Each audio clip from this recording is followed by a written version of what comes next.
The Royal Assassination. The Princes in the Tower takes place in the Tower of London during the reigns of King Edward IV and Queen Elizabeth I. In 1933, the skeletal remains of two young boys were discovered at Westminster Abbey in England. The skeletons were immediately intriguing because they appear to be the hidden remains of two princes who were allegedly murdered in the 15th century. Richard of Shrewsbury and Edward, who would later become king, were Queen Elizabeth Edward's only sons. These two young boys, who were only 12 and 9 at the time of their father's death in 1483, were imprisoned in the Tower of London by their uncle, Richard the Duke of Gloucester, before the young king could be crowned.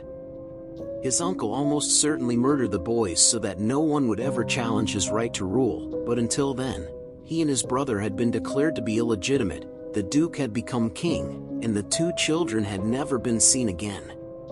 They were last sighted in the tower. Historians generally agree that they were fascinated to make room for the new king.